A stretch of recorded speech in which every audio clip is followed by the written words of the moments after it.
My name is Zyon Sigil. I do Let's Plays, Top 5s, and reviews of games.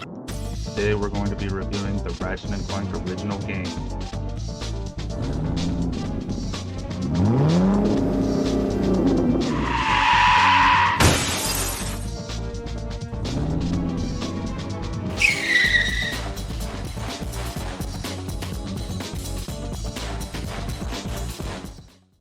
The game starts with the main hero Ratchet working on a ship on the Sigil Plateau of planet Velden. During this scene, we find out Ratchet is missing a part to make his ship work, the robotic ignition system to be exact. Shortly after this scene, on a nearby planet of Portu, in a robot factory, we meet XJ0461, a robot defect set for extermination due to him being a defect.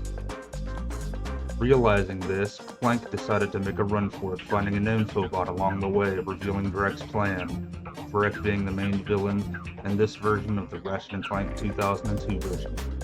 Clank jumps down a garbage chute and lands next to a spaceship where he hijacks it and attempts to flee. Upon trying to flee, Clank gets shot down in Velden's orbit and crashes on the Sigil Plateau outskirts. Ratchet, seeing the crash, decides to go and investigate what just happened.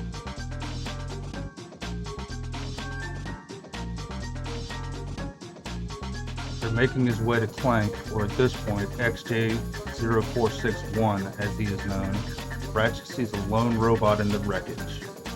He promptly picks up the small robot and takes him back to his workshop. After Clank wakes up, he sees Ratchet for the first time and shows Ratchet the infobot, saying he must get this to galactic authorities to stop Drek.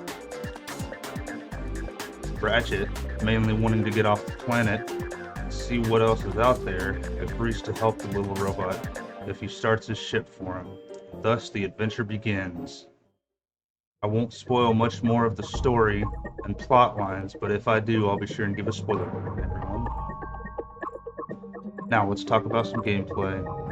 The game is a platformer shoot-'em-up style game that takes elements from RPGs as well, such as buying new weapons, earning money to upgrade your arsenal, and exploring unknown new worlds. Although the planets are small compared to today's standards, they are actually quite expansive for the time. Arriving on a new planet, you'll usually get a branching path, letting the player to decide which way to go first, not really giving any direction of which way you should choose. That being said, each path will have something new or interesting waiting upon completion of that section. Take for example the branching path in Metropolis on planet Kurwan. If you take Captain Quark's fitness course, you are awarded with the swing shot, a device that you can't progress without on future planets, after you pay the 1,000 volts, that is. Most planets offer the player this kind of branching method, as I said, letting the player decide which way they'd like to progress first. So it's up to you, the player, to decide which way you want to go. Overall, I like this method of exploring and letting the player decide on how to do the level and in what order. This was a good call in my book, as it keeps the gameplay fresh and interesting. Overall, the game takes about 16 hours to 100% in open challenge mode, as long as you know what you're doing. Almost all of the environments seem alive and full of things to do, as well as people and species to meet, making it fun and entertaining to see the little clips of mayhem in the background of each of the cutscenes or infobots. Galactic Hoverboard Championship, which will be held here over the next few days. In related news... And now let's talk about the negatives. The controls, oh my god, the controls of this game handle really badly. The lack of no strafing is, in my opinion, a major blunder with this game, making it more chaotic than it needs to be. The only thing that can kind of be considered strafing is when you get the hover pack and you double tap R1 to hover, and it's kind of like strafing, but even that makes it harder to fight. So your best option is, as my boy Sean Connery playing Alan Quartermain puts it. Oh, I saw. It's very American. Fire enough bullets and hope to hit the target. Yep, that's right. Fire like an American. Shoot enough bullets and hope to hit the target. It's very chaotic and sometimes that's fun, but overall a feeling of control is nice, which the 2016 reimagining did wonderfully. But this isn't about the 2016 Ratchet and Clank, it's about the 2002 version. Most people have a gripe about how Ratchet treats Clank, but you have to think he's only 16 in the first game, going by the Jack X age system put in place when choosing Ratchet as a racer.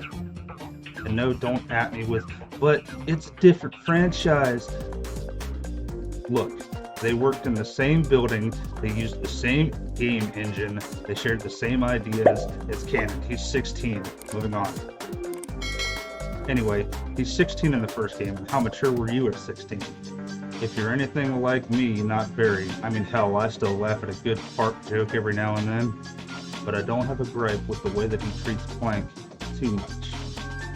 It makes for a good character arc and makes the friendship seem more real, and that they had struggles to get where they are now with their friendship. Now my final thoughts. Ratchet and Clank came out at a time when platformers were dominating the PlayStation market. Just look at Sony's main releases. Jak and Daxter, Ratchet and Clank, Sly Cooper and the Thievius Raccoonus, all platformer games that did extremely well. Multiple sequels to each one. I mean, hell, even Tak and the Power of Juju was a fun game for the most part.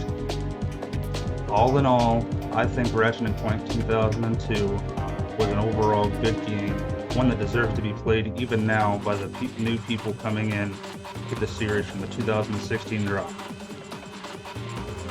All that being said, I give this game my rating of 8 out of 10, and my gaming rating of play it. If you get a chance to play this wonderful classic from 2002, do so. You won't be sorry that you did. Alrighty folks, that's going to be it for me today. If you're still watching, thank you very much. I really appreciate it. Do consider hitting the subscribe button as well as the like button and leaving me a comment in the comment section down below. For more content like this in the future, be sure and let me know. And also let me know what you thought of my review, whether you liked it or hated it. What you have to say really does help. As always, have a wonderful rest of your day, and I will see you in the next video. Bye, everyone.